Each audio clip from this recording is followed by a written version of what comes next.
सामान्य हिंदी क्लास 2 हिंदी साहित्य के हम यहाँ पर 50 प्रश्न देखने वाले हैं और उम्मीद करती हूँ कि आपको ये क्लास ज़रूर पसंद आएगी और आपकी सभी परीक्षाओं के लिए इम्पोर्टेंट भी रहेगी।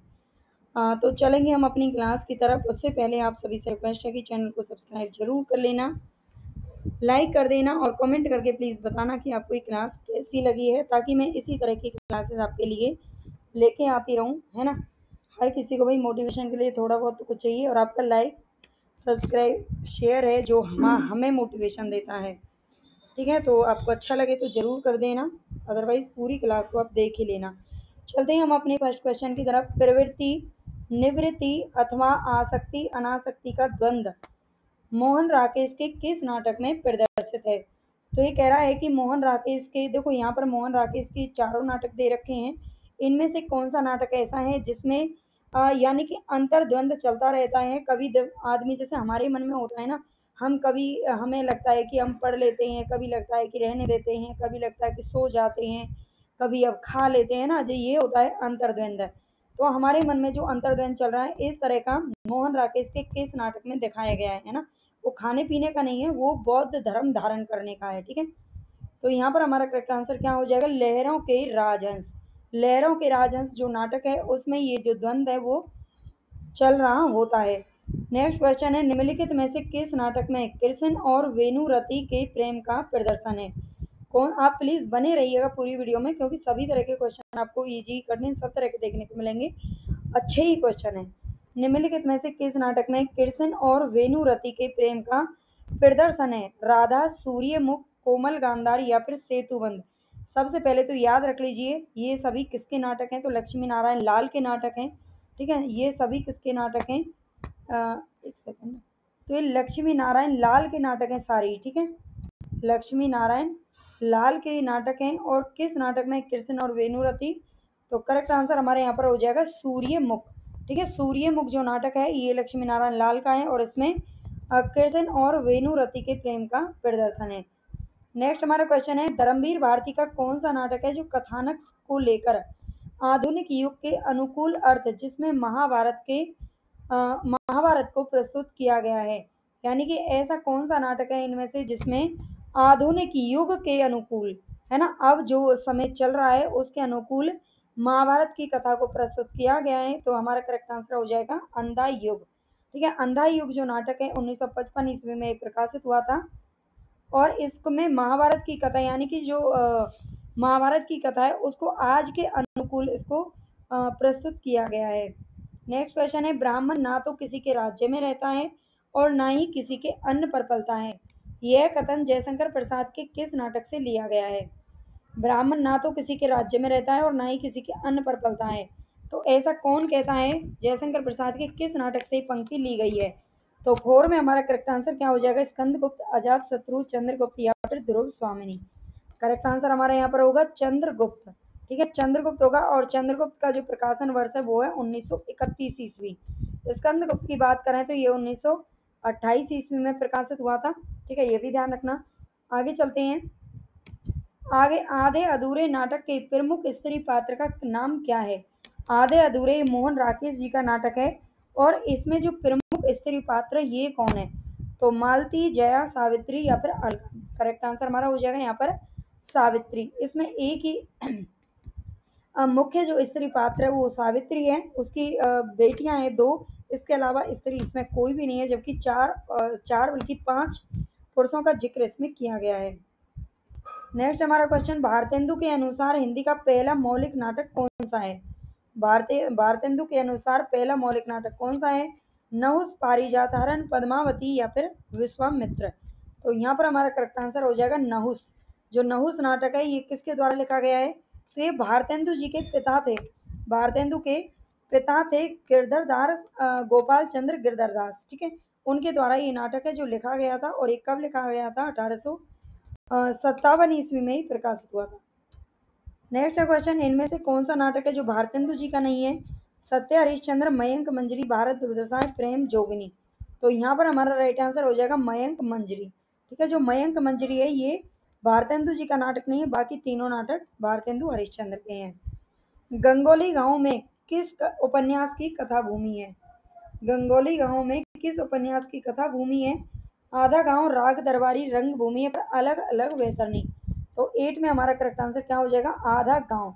ठीक है, आधा गांव आंसर हमारे यहाँ पर सही हो जाएगा। और ये आधा गांव किसके द्वारा लिखा गया है? तो राही मासूम रजा का ये उपन्यास है, ये भी ध्यान रखना।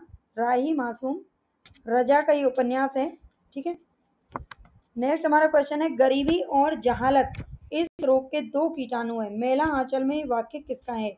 मेला आंचल जो उपन्यास है, सबसे पहले तो ये याद रखना ये किसका है? फणीश्वर नाथ रेणु जी का उपन्यास है। ठीक है, फणीश्वर नाथ रेणु जी का आंचलिक उपन्यास है मेला आंचल। और इसका बता रहा है कि गरीबी और जहालत इस रोग के दो कीटाणु है। ये पंक्ति आपसे पूछी जा सकती है किस उपन्यास की है और ये किसके द्वारा कही गई है? तो करेक्ट आंसर हमारे यहाँ पर हो जाएगा डॉक्टर प्रशांत। ठीक है, जो इसमें प्रशांत है ये एक डॉक्टर के किरदार में है और डॉक्टर ही बताएगा भी रोग के कीटाणुओं को, तो है ना। नेक्स्ट हमारा क्वेश्चन, पाप और पुण्य की मीमांसा में लिखा गया उपन्यास निम्नलिखित में से कौन सा है? पाप और पुण्य की मीमांसा में कौन सा उपन्यास लिखा गया है? चित्रलेखा, धर्मपाल, विराटा की पद्मिनिया पर गढ़ कुंडार। तो 10 में हमारा करेक्ट आंसर क्या हो जाएगा? ये हो जाएगा ए, चित्रलेखा। ठीक है, चित्रलेखा उपन्यास किसका है? ये भी याद रखिए, भगवती चरण वर्मा जी का उपन्यास है। ठीक है, भगवती चरण वर्मा जी का उपन्यास है चित्रलेखा, जो कि 1934 ईस्वी में लिखा गया था और ये इनका प्रथम उपन्यास है। नेक्स्ट है क्वेश्चन, देवरानी जेठानी की कहानी उपन्यास किसके द्वारा लिखा गया है? तो देवरानी जेठानी की जो कहानी है सबसे पहले तो ये याद रखना ये कहानी नहीं है बल्कि उपन्यास है।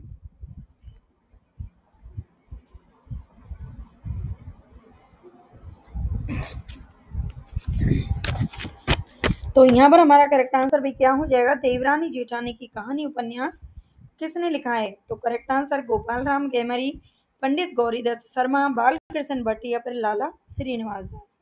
तो हमारे यहाँ पर राइट आंसर क्या हो जाएगा? पंडित गौरीदत्त शर्मा। पंडित गौरीदत्त शर्मा ने उपन्यास लिखा था और ये कब लिखा था? 1877 ईस्वी में प्रकाशित हुआ था। नेक्स्ट हमारा क्वेश्चन है 12वां, थोड़ा धीरे बोलूंगी, बहुत तेज बोलने से ना खांसी उठ जाती है। मेला आंचल मूलतः कैसा उपन्यास है? मतलब खांसी क्या है कि देखो आज एकादशी और एकादशी का दिन खाली पेट तो रहता ही है ना। तो मेला आंचल मूलतः कैसा उपन्यास है? मनोविश्लेषणात्मक, राजनीतिक, आंचलिक या फिर ऐतिहासिक? तो मैंने अभी आपको बताया था जो मेला आंचल उपन्यास है किसका है? रेणु जी का है। ठीक है, साहित्य में रेणु जी एक ही हैं और ये मूलतः किस प्रकार का उपन्यास है? तो करेक्ट आंसर हमारा हो जाएगा यहाँ पर आंचलिक उपन्यास। ठीक है, ये आंचलिक उपन्यास है, ये ध्यान रखना। और आंचलिक उपन्यासकार भी यही माने जाते हैं। ठीक है, रेणु जी हैं। इसके अलावा राही मासूम रजा भी आंचलिक उपन्यास की श्रेणी में आते हैं, उपन्यासकार की श्रेणी में आते हैं। और जो इनका मेला आंचल उपन्यास है 1954 में आया था, तब से ही आंचलिक उपन्यास की शुरुआत मानी जाती है। नेक्स्ट हमारा क्वेश्चन है, अज्ञे की रोज कहानी किस अन्य नाम से जानी जाती है? रोज जो कहानी है ये ध्यान रखना, रोज कहानी ये किसकी है? तो अज्ञे जी की है और ये किस अन्य नाम से भी जानी जाती है? तो करेक्ट आंसर हमारा यहाँ पर क्या होगा? पत्नी। पत्नी तो वैसे भी जैनेन्द्र की है। शरणदाता, गैंग्रीन, कवि प्रिया। तो यहाँ पर हमारा करेक्ट आंसर हो जाएगा गैंग्रीन। जो गैंग्रीन कहानी है यही रोज कहानी है, दोनों एक ही है। आगे, अगर दोनों साधु होते तो उन्हें संतोष और धैर्य के लिए संयम और नियम की बिल्कुल जरूरत नहीं होती। अगर दोनों साधु होते तो उन्हें संतोष और धैर्य के लिए संयम और नियम की बिल्कुल जरूरत नहीं होती। ये कथन किस कहानी से लिया गया है? आजकल ये क्वेश्चन पूछा जाता है कि किस कहानी से, किस विधा से है। तो 14 में हमारा करेक्ट आंसर क्या हो जाएगा भाई? मैं आपको आंसर बता देती हूँ, ये है कफन कहानी। ठीक है, और कफन कहानी किसकी है? तो ये प्रेमचंद जी की है कफन कहानी। ठीक है, और 1936 ईस्वी में ही प्रकाशित हुई थी। और ये किसके बारे में कहा गया है? दोनों साधु होते तो जो इसमें मेन पात्र हैं घीसू और माधव। ठीक है, घीसू और माधव दोनों बाप बेटे हैं, उनके बारे में कथन कहा गया है।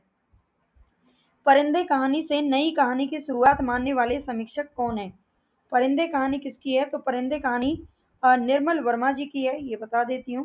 ठीक है, एक के साथ में आपका अगर एक दो क्वेश्चन और अच्छे से क्लियर हो जाएं, है ना, तो इसमें बुराई क्या है।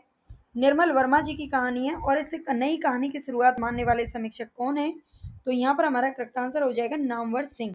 ठीक है, जहां पर हमारा एक्सप्लेन में टाइम जाएगा वहां पर मैं आपको क्वेश्चन में टाइम आंसर में टाइम नहीं देने वाली। ठीक है, जल्दी करेंगे।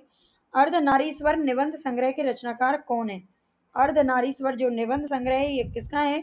शांति प्रिय द्विवेदी, रामधारी सिंह दिनकर, अज्ञे या फिर वासुदेव शरण अग्रवाल। तो यहाँ पर हमारा करेक्ट आंसर हो जाएगा रामधारी सिंह दिनकर। ठीक है, जो अर्धनारीश्वर है किसका निबंध है? तो ये रामधारी सिंह दिनकर जी का है। मध्यकालीन धर्म साधना, ये किसका निबंध है? सबसे पहले तो इसकी विधा याद रखना, ये क्या है, सॉरी ये निबंध है। ठीक है, और ये निबंध किसका है? तो यहाँ पर हमारा करेक्ट आंसर हो जाएगा हजारी प्रसाद द्विवेदी का ये निबंध है।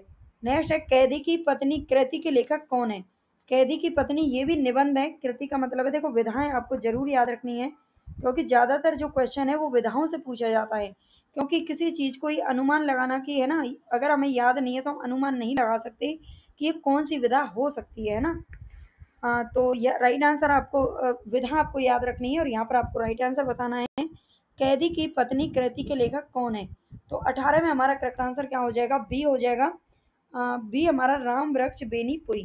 ठीक है, कैदी की पत्नी वृक्ष पर चढ़ जाती है और तब अपने कैदी पति को छुड़वाने की कोशिश करती है। राम वृक्ष बेनीपुरी द्वारा लिखित गेहूं बनाम गुलाम में सॉरी गेहूं बनाम गुलाब, गुलाब में गुलाब किसका प्रतीक है? गुलाब में गुलाब किसका प्रतीक है? सुगंध, कला और संस्कृति, राजतंत्र या फिर पूंजीवाद। तो करेक्ट आंसर हमारे यहाँ पर हो जाएगा कला और संस्कृति।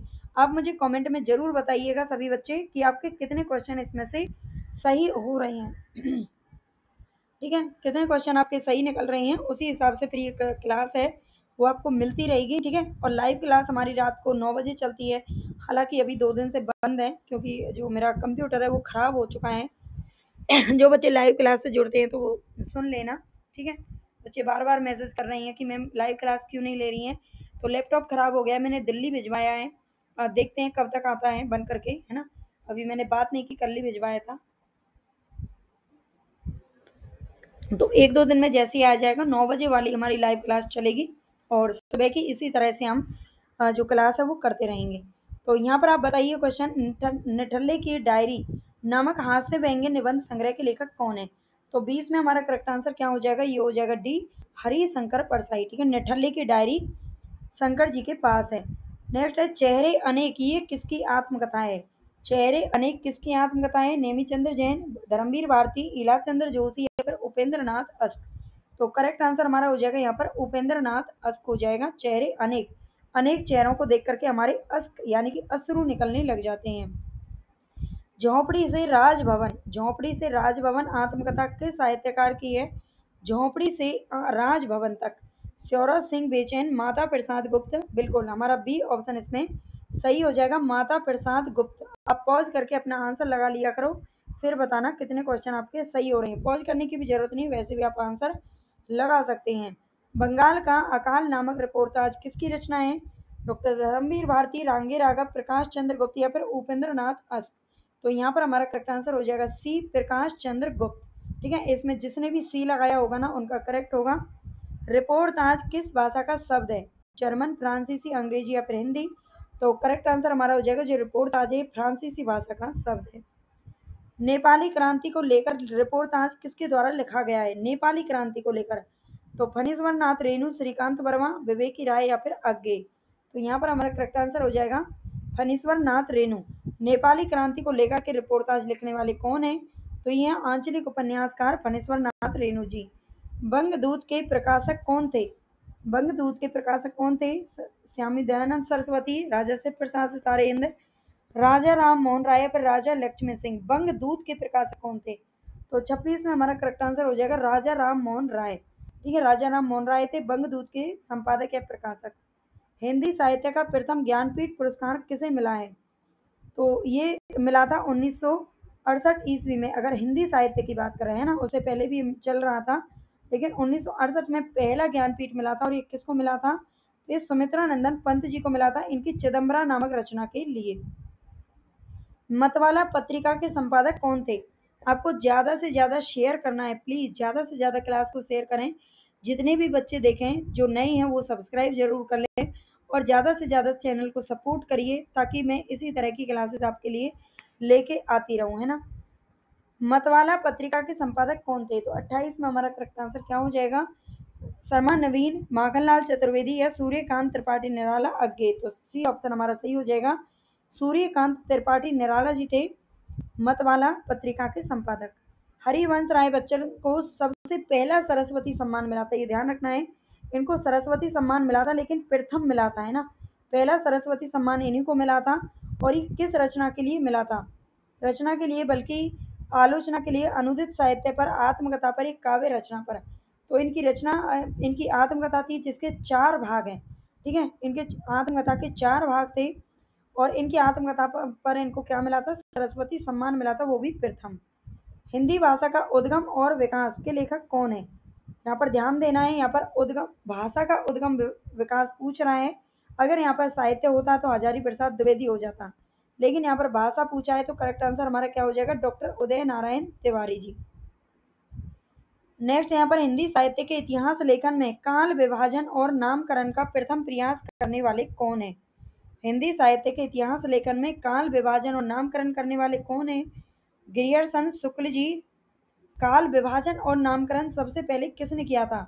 हजारी प्रसाद द्विवेदी या फिर डॉक्टर गणपति चंद्र गुप्त? तो 31 में हमारा करेक्ट आंसर हो जाएगा डॉक्टर ग्रियर्सन हो जाएगा, ठीक है। इन्होंने सबसे पहले काल विभाजन और नामकरण किया था, और इन्होंने 11 भागों में बांटा था हिंदी साहित्य को, ठीक है। 11 भागों में बांटा था, ये भी ध्यान रखना। नेक्स्ट है, हिंदी नवरत्न का रचनाकाल क्या है? सबसे पहले तो आपको ये पता होना चाहिए रचना किसकी है। तो ये मिस्र बंधुओं की रचना है, ठीक है। मिस्र बंधुओं की रचना है हिंदी नवरत्न, और इसका प्रकाशन वर्ष क्या है? तो ये 1910 ईस्वी, ठीक है। 1910 ईस्वी है हिंदी नवरत्न का रचनाकाल। कौन मिस्र बंधुओं में शामिल नहीं है? कौन मिस्र बंधुओं में शामिल नहीं है? गणेश बिहारी, श्याम बिहारी, कृष्ण बिहारी, फिर सुखदेव बिहारी। तो करेक्ट आंसर हमारा क्या हो जाएगा? यहाँ पर सी हो जाएगा। कृष्ण बिहारी मिश्र का नाम इसमें नहीं आता है, बाकी तीनों को आपको याद रखना है। संदेश रासक के रचयिता कौन है? अमीर खुसरो, अब्दुल रहमान, लक्ष्मीधरी या फिर हेमचंद्र? तो यहाँ पर हमारा राइट आंसर हो जाएगा अब्दुल रहमान। संदेश रासक के रचयिता कौन है? तो अब्दुल रहमान है, ये ध्यान रखिएगा। विद्यापति की कौन सी रचना है जो अभी तक संपादित होकर प्रकाशित नहीं हुई है? कीर्ति लता, कीर्ति पताका, पदावली। तो करेक्ट आंसर हमारे यहाँ पर क्या होगा? कीर्ति पताका हो जाएगा, जो अभी तक संपादित नहीं हुई है। आत्मबोध किसकी रचना है? जालंधर नाथ, गोरखनाथ, मत्स्येंद्र नाथ? तो आत्मबोध भाई किसकी रचना है? तो 36 में हमारा करेक्ट आंसर हो जाएगा बी, गोरखनाथ की रचना है, जो नाथ पंथ के प्रवर्तक थे। माधव हम परिणाम निराशा, ये काव्य पंक्ति किस कवि की है? माधव हम परिणाम निराशा, तो ये जो पंक्ति है वो किसकी है? विद्यापति जी की पंक्ति है ये। नेक्स्ट है, निम्न में से कौन सी रचना है जो व्याकरण ग्रंथ है? निम्न में से कौन सी रचना व्याकरण ग्रंथ है? कीर्ति पताका, चर्यापद, उक्ति व्यक्ति प्रकरण या फिर वर्ण रत्नाकर? तो 38 में हमारा करेक्ट आंसर क्या हो जाएगा भाई? ये हो जाएगा सी, उक्ति व्यक्ति प्रकरण, ठीक है। और उक्ति व्यक्ति प्रकरण किसके द्वारा लिखा गया है? तो ये दामोदर शर्मा की रचना है, ठीक है। दामोदर शर्मा की रचना है, ये ध्यान रखना। और वर्ण रत्नाकर की अगर बात करें तो ये ज्योतिरीश्वर ठाकुर की रचना है, ठीक है। ज्योतिरीश्वर ठाकुर की रचना है, ये ध्यान रखना। नेक्स्ट है, प्रबंध चिंतामणि के रचयिता का क्या नाम है? दामोदर पंडित, कवि आसगु, रोड़ा कवि या फिर मेरु तुंग? तो करेक्ट आंसर यहाँ पर हमारा क्या हो जाएगा? ये हो जाएगा आचार्य मेरु तुंग, ठीक है। आचार्य मेरु तुंग है जिन्होंने प्रबंध चिंतामणि नामक पुस्तक को लिखा है। पृथ्वीराज रासो किस कवि की रचना है? आज की क्लास का सबसे आसान क्वेश्चन है, पृथ्वीराज रासो किस कवि की रचना है? अगर ये आपको नहीं पता है तो अभी आप शुरुआत कर रहे हैं या तो, है ना, या फिर गड़बड़ है। तो करेक्ट आंसर हमारे यहाँ पर क्या हो जाएगा? ये हो जाएगा चंदवरदाई, ठीक है। चंदवरदाई हो जाएगा, पृथ्वीराज रासो की इन्हीं की रचना है। नेक्स्ट हमारा क्वेश्चन है, स्वयंभू को हिंदी का प्रथम कवि मानने वाले जो कवि हैं या फिर आलोचक हैं कौन है? स्वयंभू को, तो यहाँ पर हमारा करेक्ट आंसर क्या होगा?